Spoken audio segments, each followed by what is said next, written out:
Oh, this damn team! I get away, dog. We love the Browns. Cleveland Browns, dog pound rats. Will we be happy or sad? Welcome everybody to Dog Pound Rants. I'm A-Dog. I'm Z-Man, and there's going to be a lot of ranting. There's going to be some ranting this week. Let me tell you, that game was pathetic. It was absolutely pathetic. We definitely have a lot to say about this game. Before we start, I just want to make one point that I thought right away, probably after the first series of DTR, I was just thinking, Andrew Berry and Kevin Stefanski, let's face it, man, you guys dropped the ball. I don't care what anybody says. This organization deserves a lot better. Anybody in that stadium could see DTR was not ready to take the helm. 5th round pick, rookie, seriously. It was your job, Andrew and Kevin, to get a fucking veteran in there. What about Carson Wentz? Oh, boy. I mean, the guy's been to the dance. He's a big dude. He's experienced. Anybody, a veteran. It was your job to get a veteran back up for Deshaun. You dropped the ball. That's my biggest rant right here, right now. Go ahead, Z-Man. What do you got to open up? Hang on, I got to have some dew. Let's do it. So cheers. Woo! Woo! And that goes to the coaching aspect. Is that what we'll get into? Our first point here is coaching, but we got more on that. I'll make a point. You're correct on all of it. We had Joshua Dobbs, who was playing well in Arizona. He could have been the backup here in Cleveland, but it didn't. We traded him. We traded him at the early in the preseason. But regardless, Coach Stefanski, what was he doing? I don't know what he was doing. Nobody knows. DTR at halftime, we're down 21-3, getting the ball coming out. Yep. Make the change to P.J. Walker. That's it. Walker was with Carolina last year, played well. He was in the XFL or whatever, one of those days. At least has the feel of the game. Made one of the biggest throws in Carolina history, the Hail Mary pass in Atlanta. But at this point, DTR was not getting it done. Not getting it done. I thought about it all night. I didn't write much. A-Dog was looking at my paper. I had nothing on the paper. But what I'm getting to here is, did we forfeit yesterday, or did we forfeit that game going in, thinking we're just, it's a division game, a home game, forfeit it, and move on for the rest of the season? A division home game is one of the most important. And now we're 1-2 in the division. We're still behind Pittsburgh. They're 2-2 also. They beat us. Now the Ravens, pretty much a game and a half ahead of us. But to concede this game and just throw it in the garbage, fans, these are one of the games. I almost attended this game, man. I would have been pissed off. Hell no! We won't go! I love the Browns. As you know, the Browns are my passion in life. 52 years. Mm-hmm. And I've never seen a team just forfeit. And I'm going to do a shout out real quick to Myles Garrett. Myles Garrett. Garrett. He's a man. Garrett's the only thing they got. To your point there, Z-Man, Stefanski never makes changes when they are needed.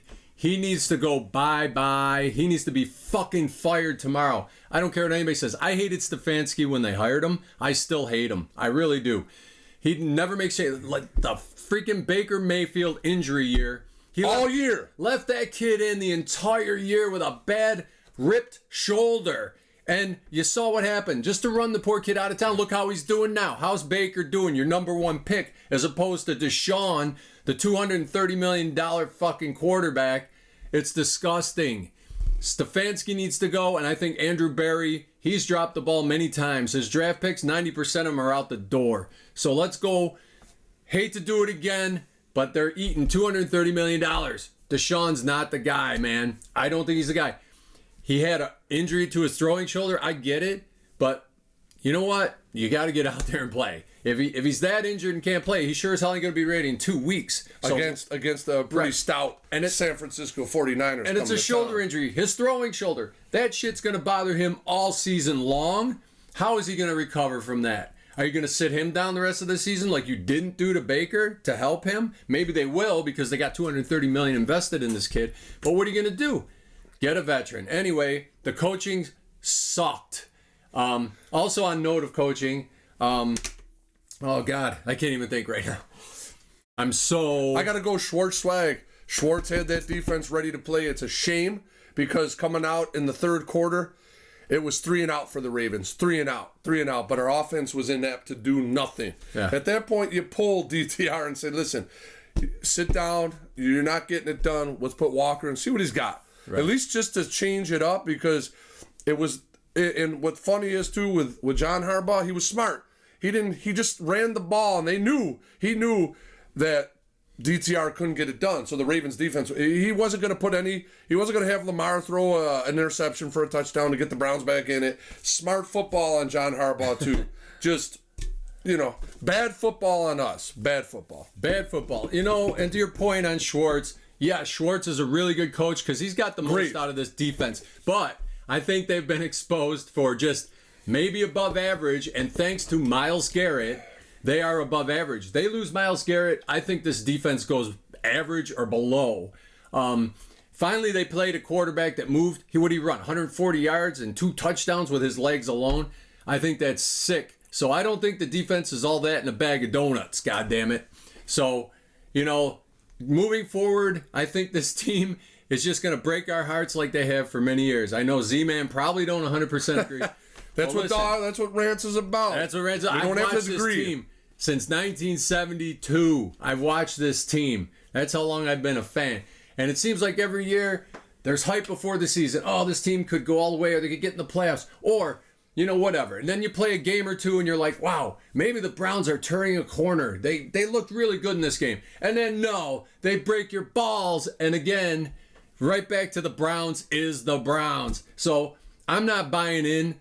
I don't care if it's only 4 games, 8 games, 10 games. I'm not buying in.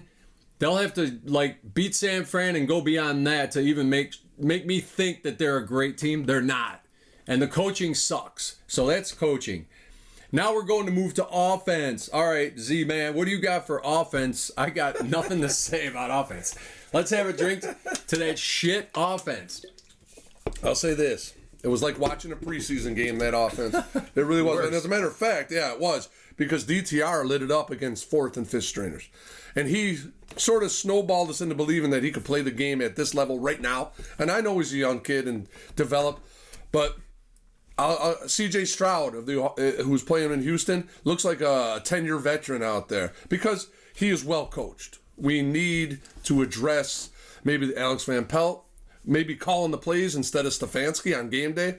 We got to do something. I'm with you on that, Z-Man. Let's and give a little obviously we're missing Chubb dearly. But when Ford did touch the ball, he made some positive things, but he limited the touches. You got to get him running the ball early and often. What happened to Ford? What happened to Strong Jr.? Is that his name? Strong Jr. Strong Jr. It seemed like they ran. Ford had that nice long run. It was called back on a penalty. But then after that, he disappeared. And they let this kid throw 3 interceptions. What the fuck are you thinking, Stefanski? Get the kid out of there. He wasn't ready. Second off, run. Supposedly this is a great running team. Yeah, you don't have Chubb, but you got 2 young studs. Run them. Run them into the line. Maybe if we would have gained a few more first downs running, he would have opened up his passing game a hair. The coaching is pathetic. Sorry to go back to the coaching, but that offense had nothing to rave about at all that day, Sunday. It was absolutely fucking horrible. We got defense.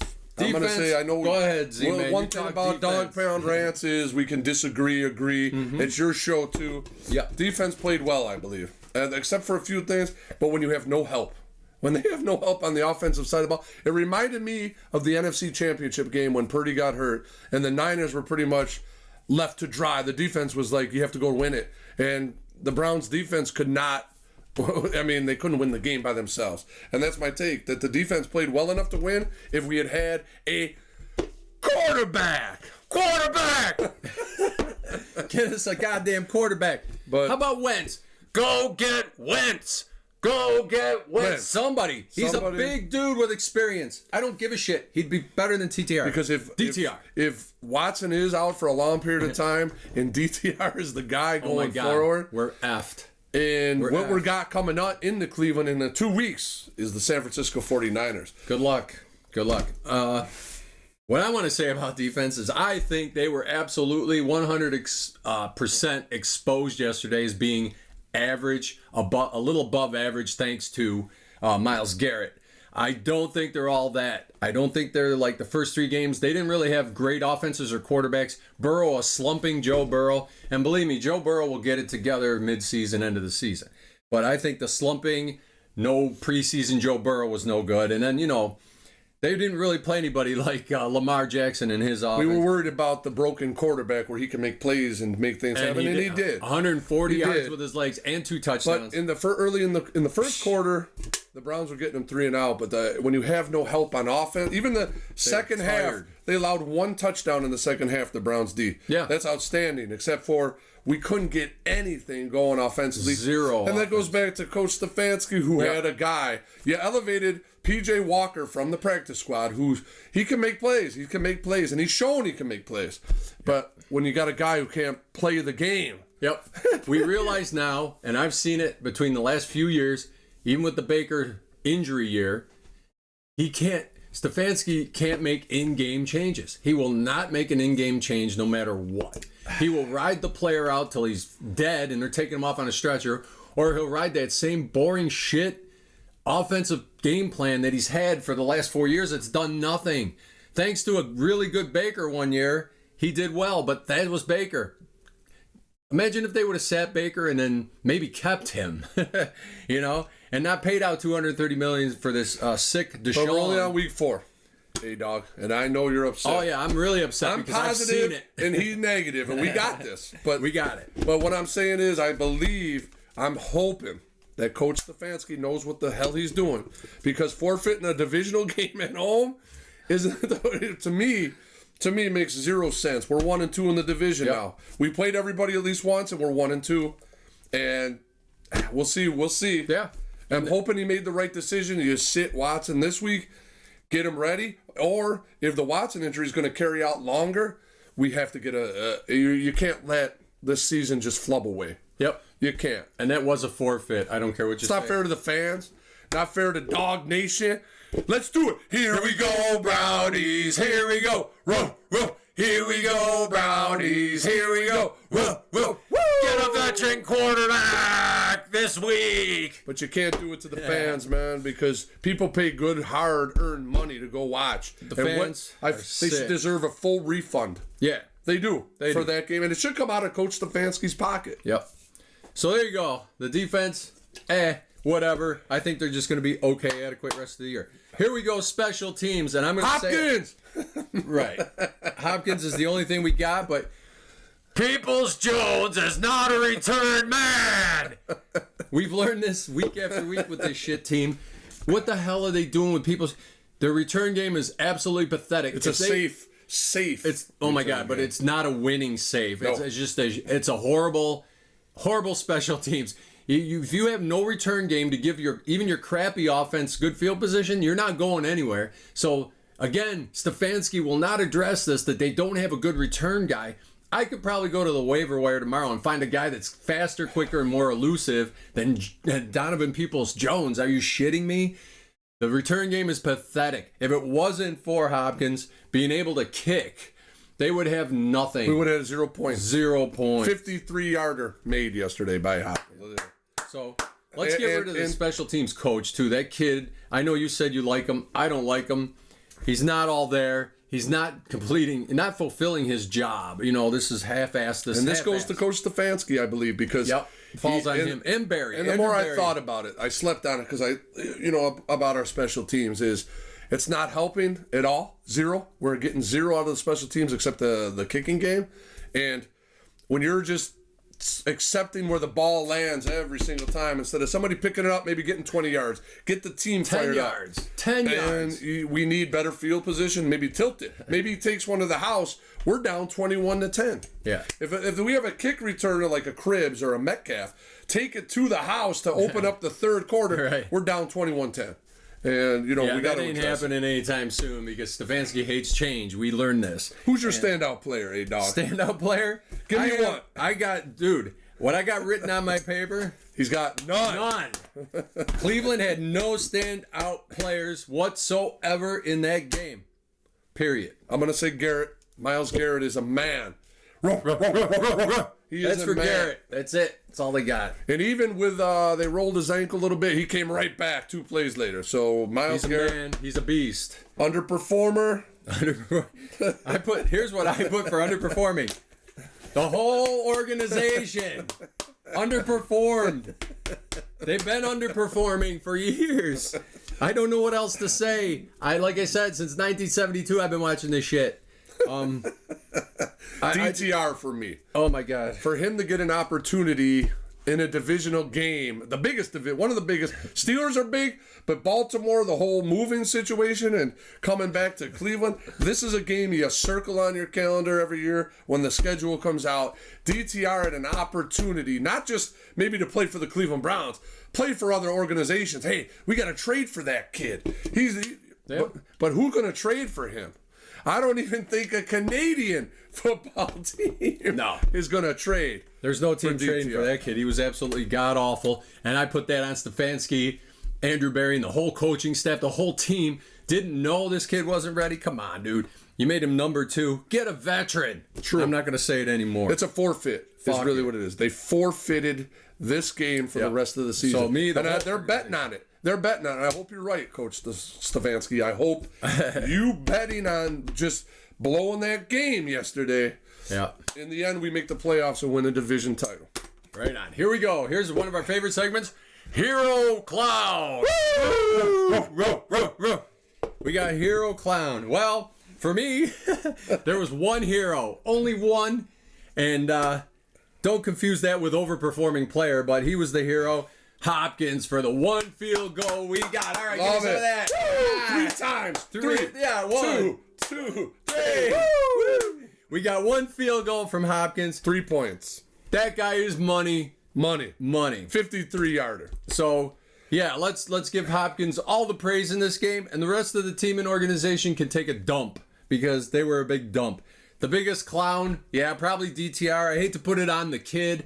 And it really isn't his fault. It's the coaching and Stefanski, the head coach, for putting all his fucking eggs in that basket. And he knows that kid ain't going to be ready a 5th-round pick. Shit me. It's Garrett Stefanski for me. Just because he looks so spectacular in preseason. We all know. Even every fan in the world that watches football knows preseason doesn't mean shit. Preseason means absolutely nothing. Cheers to that. Means shit. It means shit. Boom. You can win every game. It doesn't matter. The kid's not ready. You should know that. Go ahead. Who's your hero clown there, Z-Man? Garrett and Stefanski. That's it. Garrett's my hero. Always will be the hero. Because he's carrying this team on his back. Yep. And eventually he's going to cave because there's so much on him. He's the without Chubb on the other side of the ball, Yep. he has to literally win. He's going to have to score touchdowns, Garrett, on defense to win games. Yeah. And that's really what it boils down to. And Stefanski, it goes back to forfeit in this game. He was hoping the defense may get a couple pick sixes and the defense could stop him and the defense could, it was a debacle yesterday. Really was. Debacle. Shameful on Stefanski and the Cleveland Browns yesterday. It just except for the defense. shows you all these years between Pittsburgh and now the Ravens, how they just can't beat those teams. They just can't. And I don't know what it is. I mean, sure, they've won a few here and there, but basically the record shows Pittsburgh's dominant. The Ravens are dominant. I don't know. If I'm Haslam, I'm in the fucking phone book tomorrow. I'd call Tony Romo for a coach. How about that? Give me some of that. Tony Romo. How about Tony Tony Romo? Romo. A guy who's a quarterback, knows football, and is very freaking smart, but knows football. I don't think Stefanski knows his ass from his elbow at this point. How about John Gruden? How about Gruden? You know what? If you're going to make the team a miserable, hated team because of Deshaun and all the shit he did, then bring in Gruden too. Yeah. Make it the most miserable, like old A Gruden, Raiders. Schwartz swag team would be insane. There you go. Give this team some real balls. I'm not giving up on Coach Stefanski yet. I'm just hoping that he made the right decision by forfeiting yesterday, because that's basically what I watched, was a preseason forfeit game that we're just going to ride DTR. We'll just get through this game. We lose. If he was banking that the defense was going to score 1,000 points on interception turnovers, didn't happen. Didn't happen. But I'm 4 games in. We're 500. We're 1-2 in the division. We have to turn it around against the Niners, because you go 2-3, and the schedule does lighten up. But you can't lose to we got to somehow, some way, get the will to beat the San Francisco 49ers in 2 weeks. And the thing is, turn the season around. For me, as a fan, win at home. If you got a game at home, I don't care what it takes, win at home. That's 8 games if you win every home game. And you should. It's your house. How could you let these ratbirds come in there and kick your ass like they said they were gonna, and they did. And they did. They did. Win at home. That comes with a pride thing. That comes with a coaching thing. That comes with a nutsack thing. You know, you got to have a coach with nutsack to go out there and say, this is our house. We're going to kick some ass. And they really didn't have... I didn't see a lot of fire or inspiration in that game yesterday at all. Once DTR got out there and fumbled around, everything kind of fell apart. Even the defense, they were gassed because they were out there the whole game. Of course, they're not going to be great in the end of the third, fourth quarter. They're going to be horrible because they're tired. Anyway, enough about that bullshit. I got a shout out. Okay, give a shout out. There's Matt White again. Oh, Matt White. I love Matt White. And he's our biggest fan here. I love him. Love him. Oh, I love him too. I love you, Matt. You're a good dude. And Donna Ball, is that how you say her name? Donna Ball? Yeah, Donna. And I got a couple Mike Babb cards going out to them. We got some Mike Babb cards. We need their addresses, and we'll get these out to both of you for, participating here at Dog Pound Rants. Mike Babb. Wow, Mike that's Babb. going back. That's some vintage Cleveland Browns cards. And I got one for each of you. That's nice, Z-Man. Wow, very thoughtful. Let's do it. Here we go, Brownies. Here we go. Whoa, whoa. Here we go, Brownies. Here we go. Whoa, whoa, woo! We weren't doing a lot of singing and dancing, just in the beginning. Yeah. But we got the bye week. We're gluttons for punishment. We're gonna sit and watch that game against the Niners, win, lose, or draw, and we'll be back here to tell you how we feel about it. But you know what? Tell them what's going on next week in the rants. We're gonna do a little something different. Yeah, we're doing something special since we're on the bye week. Me and Z-Man are gonna kind of give a little history on ourselves as being Brown fans, how we became Browns fans. Lifelong Browns fans. We'll tell you the whole story just the way it is, the good, the bad, the ugly, maybe even have a couple cool little stories about pictures. We'll show you some pictures for you. We got pictures, traveling to Cleveland, how many years, how many pilgrimages did Since we do? I was 7 years old. And then how many, out of all the times we went, I think maybe I've seen one hand of wins over since 1972, but we'll get into that next week. We will. We're 2-0 in the playoff games. All right. Here we go. Give me some of that Z-Man for our Cleveland Brown history. The good, the bad, and the ugly. Do you have any closing statements, dog?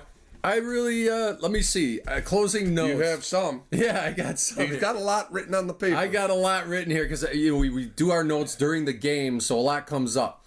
First off, I want to say the elf sucks. The elf sucks. That is the most ridiculous, stupid, childish thing you could put on a football field of men. You know what? Put that ugly-ass dog on the field. Or how about Jim Brown, number 32, who you're honoring? Put his number out there in the middle of the field for a couple games. I like that. Get rid of that stupid elf. I will never like the elf, and I know probably half the fans or more are with me on that.